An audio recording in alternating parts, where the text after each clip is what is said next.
On this edition of City Focus, the Valdosta Police Department hosts active shooter training for local businesses. The Engineering Department talks about the 2019 LMIG projects. The Valdosta Youth Council has its January meeting, and it's your last chance to get your Bird Supper tickets. And we have Angela Bray in studio to discuss the 2019 Arbor Day events. These stories and more on this edition of City Focus.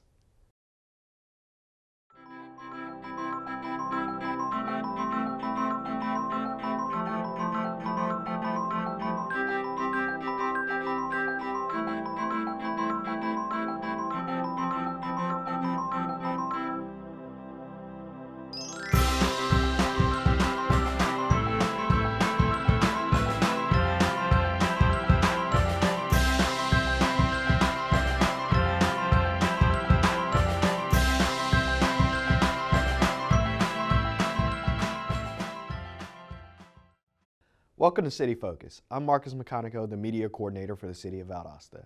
This is the second episode of City Focus in 2019. City Focus is your source for what's happening within your government. These are the most important topics that are happening in the city. The Valdosta Police Department and its community officers are giving more and more active shooter training courses to community members. Unfortunately, this day and age that we're living in and stuff, as you can see, it's been more and more occurrences of active shooters going into the schools and the businesses, and it's just unfortunate that we have people that just want to cause that kind of devastation, and we have to try to combat it some kind of way. First of all, be alert of your surroundings is the first thing. We have something called ADD, Avoid, Deny, and Defend, okay, which is where we show you tips on if there is an active shooter, trying to avoid it, and if a person is in the building, then you try to deny by barricading, that type of thing, and defend. If it comes to it, then you have to defend yourself.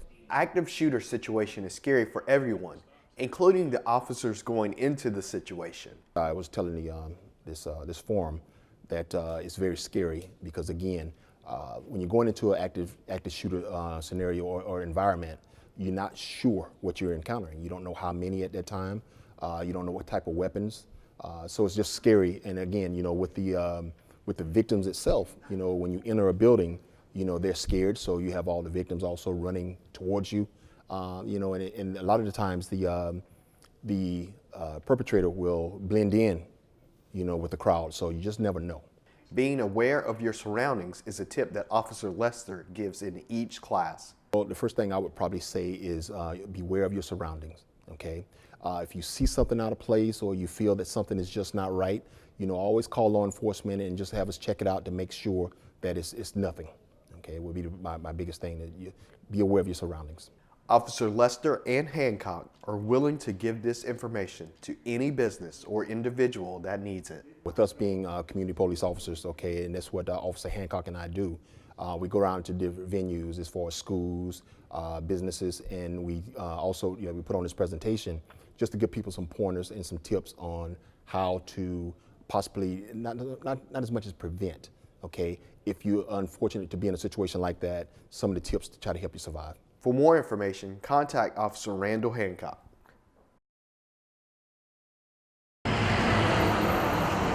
The city's engineering department has already identified roads in the city that will be resurfaced through the LMIG grant. The LMIG is a grant from the state to communities, counties, and cities to resurface roads. The match is 30%, so the state is kicking in a lot more money than local communities are. We have 19 streets this year. The city uses these funds from the state to help offset the expensive cost of repaving neighborhood streets. You'll see what we call milling, where we're scrape up the existing pavement, which is usually in poor condition, and then we follow that with new pavement. The worst streets have been identified and evenly divided throughout the city, and work should begin by spring. Department heads did a complete survey of the streets a couple of years ago, and they graded the streets. So we do the poorer streets, and we do a balance of the poorer streets with the council districts. Likely to start in March, and it should be done before the summer and that rainy season. For more information, contact the city's engineering department. 16 British students, along with their American buddies, visited City Hall on Wednesday, January 24th, as the students from the UK were named honorary citizens of Valdosta. Over here you guys have neighbourhoods and like everybody knows everybody sort of thing. And it's not really a case, we don't have that sort of thing at home. We just have normal streets where you'll know about 2 or 3 people. That's about the length of it. And yeah, the houses are cool as well. Big bungalows and stuff, we don't have them so much at home. It really does allow us to experience other cultures and other countries that, you would think, oh, all this stuff is probably just a myth, all the castles in England, whatever. But you go there and you actually experience it, and you really just see how they all live and how really similar they are to you. The students are spending 10 days in the States, learning about the culture of the typical American student. And the students from Valdosta Middle School will spend 10 days in England in June. We go in June, actually, and we'll be there for 10 days, just like they're here for 10 days. And I believe we go to London and all these other cool places. Each student is paired up and they actually live with their buddy during the visit. His family are really nice. He's got a little sister, his parents are awesome. His dad's a really good cook as well. It's amazing, you make so many new friends. We've made loads of friends, people that you don't hang out with in school, their partners. It's brilliant. You really meet a load of people. Like another brother, honestly. We get compared because we're both tall and both funny. We're like exactly the same, but British and American. The British students are learning a lot about South Georgia, but Charlie's favorite part. My ideal place to eat. Barbecued foods, barbecue sauce, love it. It's brilliant. You don't get it as much over at home, but it's brilliant here. We hope all the students enjoyed their trip to Valdosta and wish the Valdosta Middle School safe travels to England in June. Tickets are on sale for the 2019 Bird Supper. The 2019 event has been moved because of the Super Bowl being hosted in Atlanta. The event is on February 13, 2019 at the historic Georgia Railroad Depot in Atlanta, and it begins at 5 p.m. The annual event, sponsored by the Lowndes County Board of Commissioners and the City of Valdosta, brings together hundreds of state officials and locals for a dinner of quail and conversation. Tickets may be purchased for $50 each at the Lowndes County Judicial Administrative Complex or at the City Clerk office at the Valdosta City Hall. For more information, contact Paige Dukes at 229-671-2400 or Ashlyn Beckton at 229-259-3548.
Trees are an important part of our community, and the City of Valdosta will host its annual Arbor Celebration on Friday, February 15th.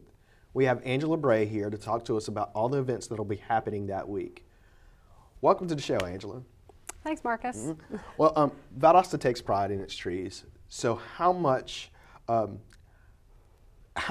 it take to be named Tree City USA? Because we've been named consecutively like 30 plus years. 33 years, that's right. This is our 33rd year for Tree City USA, and basically we have to follow certain standards, certain regulations that are set by the state of Georgia.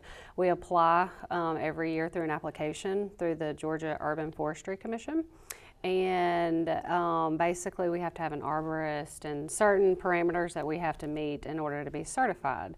So we send that application in every year, and we are approved, and we have to have a tree commission and things like that. So we basically check the boxes off. Yeah. And that's how we have remained Tree City USA for 33 years, which is a really big deal because a lot of communities can't say that. Yeah, that's pretty awesome. And what are some of the ways that trees are important to our community? Why should we care so much about our trees? Well, number one, you got the environmental aspect of things. Trees are beautiful. You know, it's way better to see a tree versus pavement and buildings, and it provides, like I said, environmental impacts as far as it can shade, which can reduce your energy. The heat impact of downtown, you know, you have the buildings and the impervious surfaces. So it's just, most of all, it makes the city beautiful, and it makes it feel homey, and you like to go into a city and drive through and see that urban forestry, and it's very important for us to maintain that number, and to, you know, we do also know we live in the city, and things have to come down, and our trees have to be removed, but it is also our job as a division to replant those trees. Gotcha. And you guys do an incredible job. Thank you. This year, during that Arbor Week, that week of Arbor Day, we have all types of things going on. Can you tell us a little bit about some of the events that we'll have? Obviously partnering with the Tree Commission. Monday, I'm actually the City of Valdosta Arbor Division. We'll be going into the daycares and the schools. We really find it very important to start young, to educate the young folks. So just a simple, quick going in, we're scheduled to go to Brookfield Academy, Oakwood, and Crossroads Baptist, where I'll be reading to pre-K 3, pre-K 4, and kindergarten and first graders. I'll be reading the Lorax. So we'll be talking about the environmental aspects of Dr. Seuss's famous book and movie of why trees are important, and we'll also bring in, you know, stormwater as well, and how they both correlate with each other. Right. So yeah, it's fun. And then we'll also give away books. So I've bought, you know, extra books. I think we have a total of 8 teachers that we'll be reading to. And so as part of a little parting gift from the Arbor Division, we'll give each teacher a book of the Lorax to keep, so that they can continue the education forever with their kids. And then throughout the rest of the week, we also have what else going on? Wednesday and Thursday we'll be giving away tree seedlings.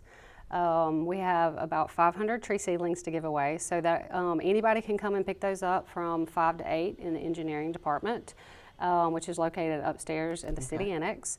And the types of trees that we have are dogwoods, crepe myrtles, bald cypress, and swamp chestnuts. Gotcha. And our goal this year is to give away all 500. So it is free, so anybody can come up and grab however many trees they like. Everything will be labeled, and we'll be there waiting. Okay. And on Thursday, we have a tree planting and a rain barrel Right, class. yeah, Thursday, VSU has their Arbor Day on Thursday, which we're always a part of, and we like to partner with them, so we'll be attending that event. First thing, Thursday morning, it's at 10 o'clock at the PE complex, right down the road on Sestella Avenue. And then after that, I will be hosting, in conjunction with the whole Arbor Week celebration, a rain barrel workshop, which we do yearly, try to do it 4 times a year. And this year it was a great way to kick off the year and start with Arbor Week. Okay. And the big event is on Friday at the library, correct? It is. Friday is the Arbor Day, hosted by the Tree Commission and partnering with the Arbor Division as well. It is at the South Georgia Regional Library, located off Julia Drive, and that starts at 10 o'clock. And we will be planting 2 trees, and then that'll wrap up the whole ceremony and celebration of Arbor Week. So. And getting back to this rain barrel, that we have one here in studio with us. We have the class on that Thursday. We do. Why should we have one of these? Well, this is fun. This is something that the Stormwater Division actually does, and we do 4 times a year, or try to, as soon as we can get these barrels, which we stock and keep. But we actually host Rain Barrel Lunch and Learn, and where citizens can actually come in from the community. It's free of charge. You get lunch, you learn about stormwater and arbor and how trees can actually tame stormwater. And then you actually come in and you get to build a rain barrel and take it home.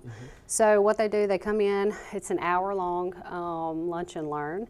And like I said, we'll discuss a few things and then we'll start building our rain barrels. We pre-drill all the holes and then we let the person or the citizen, residents of wherever, to actually construct it themselves. So they'll insert and build it and then be able to take that home.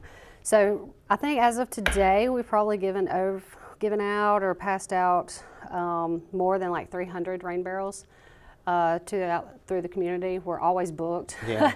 People like to sign up, and we want to continue that list. And these are like, if you go to Home Depot or Lowe's, these are like $80. Right. And these are also what people enjoy. We actually get these from local car washes, so they're recycled barrels that we bring in. So basically, a barrel costs me less than $20 to build everything, and that's why we're able to give these out. Because we think it's very important, because citizens like to come in and hands-on, and construct these barrels, and then to give back to the community. This not only conserves water, but it helps with stormwater and runoff, and plants love rainwater better than the city water with chlorine and such in it. So people, they come back. I mean, people have come back 3 and 4 times. Really? And I'm more than welcome. I welcome anybody to come in. But yeah, it's getting harder to get these rain barrels, because we have, we've kind of let the secret out that they're recycled. So people do Go and pick them up. They pick them up now. Yeah. So, but our goal is to have 4 a year, and we usually have about 20 people per workshop. So it's really fun, and if anybody's interested, they can always call the engineering department and actually just put their name on the list. I get their information, and then once I set a date for the next one, I contact that person, and then they're able to attend. Awesome. Yeah. Well, the Tree Commission and the Engineering Department is stressing education this week, that week, and we thank you guys for educating everyone about trees. And we'll be back here on City Focus.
More than 50% of most living trees' weight is water. That water helps trees thrive. Just like you, water keeps trees hydrated and functioning. You want to water newly planted trees deeply, which you can do easily with one of these 3 watering methods. The bucket method. You can use a 5-gallon bucket to water your tree. Make a 1/2-inch hole near the bottom outer edge. Let the water drain out slowly near the trunk, but not on it. Fill it 2 times once a week, every week, even when it's raining. The watering bag method. A bag can be purchased for approximately $30, or one can be made using a 20 to 30 gallon garbage bag. The bag will need to be filled once per week. Be sure to install the watering bag zipped around a support post rather than the tree itself. The garden hose method. You can run your hose on a slow trickle for 1.5 to 2 hours once a week into the tree basin, even when it's raining. For more information, please contact our urban forester at 229-259-3530.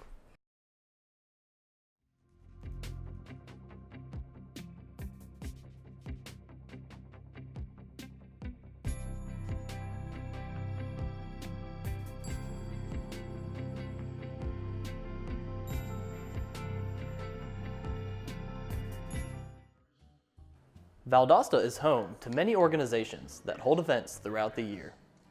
One of the main hubs for many of these events is Mathis Municipal Auditorium. Located in the middle of the city, Mathis Auditorium provides a great area for the community to gather and hold various events. In the main theater, we have 1,206 seats. The capacity is close to 1,206. We have been known to add a few more chairs if needed. We have a really good handicap section that would take care of most of that. The banquet room, also known as the multipurpose room, will hold 375 seated. It does have a maximum capacity of 500 standing. Mathis Auditorium is open most of the year to accommodate the many organizations in the city. The Women's Building is another option for event space. Located at 1409 North Patterson Street, the Women's Building is a historic structure designed for organizations within and outside of the city limits to have different events and gatherings. In the past, there have been weddings, there have been social events, whether it be state, local events, but in my opinion, the Women's Building is more of an intimate type of gathering place. And most of the events take place in the evening time frame and on the weekends. But I look forward to it being a very, very exciting place for all venues in the near future. The Women's Building is currently undergoing renovations, but the city wants citizens to know about its upcoming availability. It is my hope to have it open to the general public mid-year. Because as you know, there are a lot of small things that we must get repaired and fixed for the facility to be suitable for the public. Mathis Auditorium is currently taking reservations for future events, and the Women's Building will be ready to book later this year.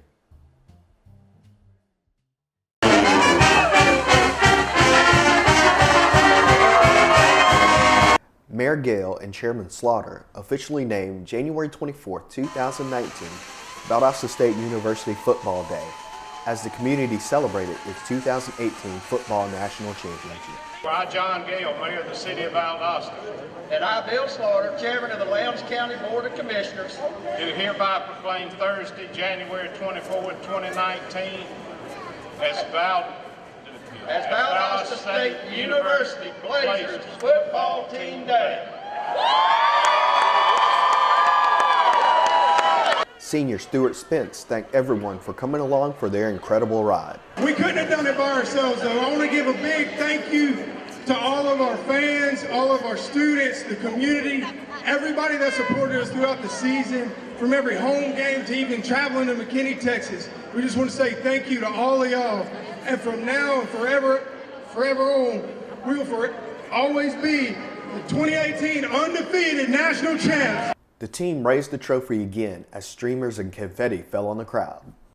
Tremendous fan base, and thank you all so much for what you brought to this football season. And without further ado, ladies and gentlemen, your 2018 NCAA Football National Champions.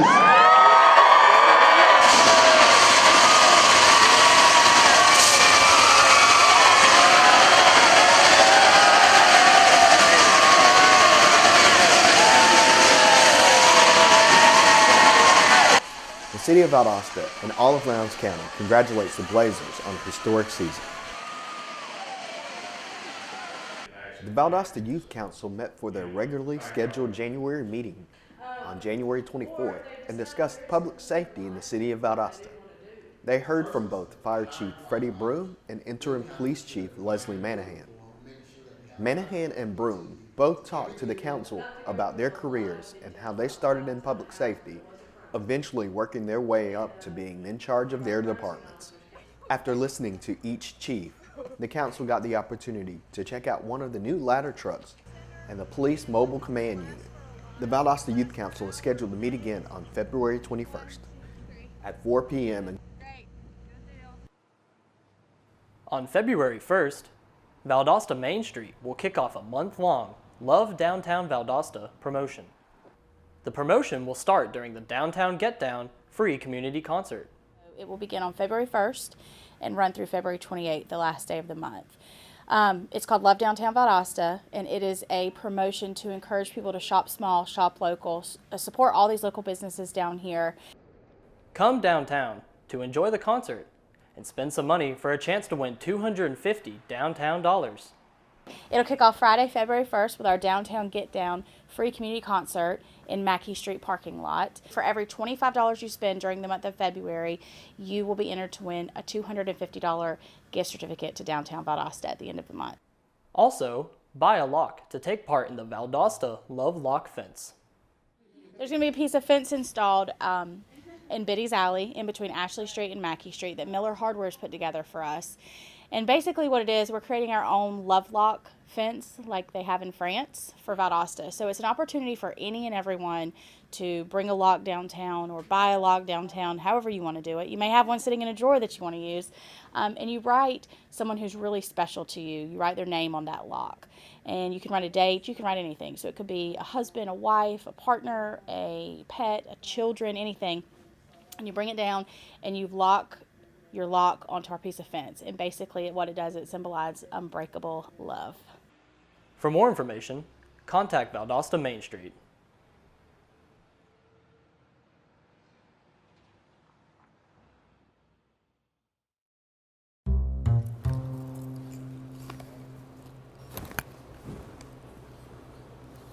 Oh man, I knew I should have paid the bill. Whew, it's cold. Man, glad I bought that generator. Whew. It's cold. Glad I got my old trusty heater.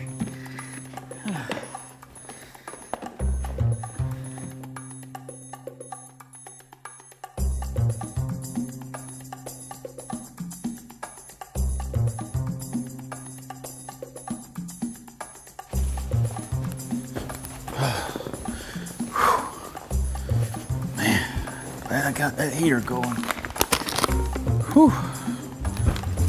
Guess no TV. I'll have to use my phone. Residents die from improperly used generator.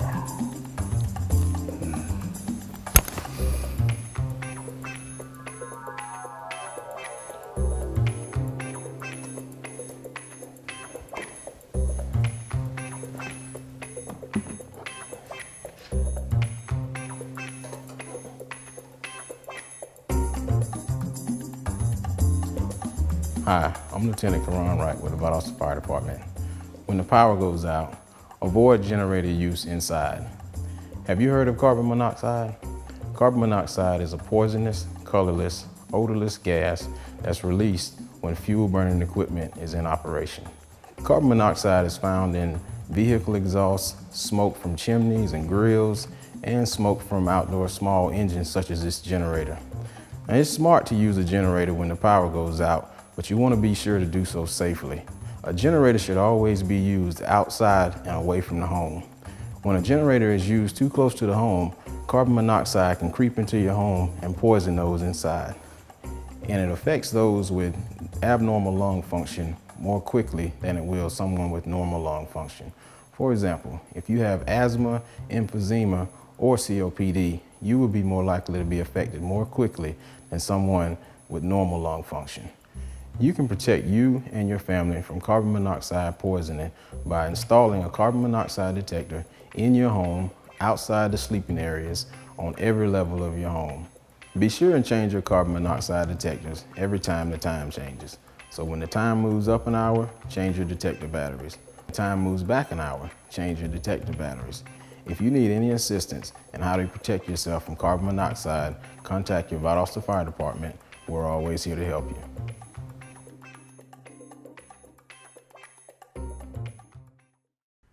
The City of Valdosta has several education programs for citizens.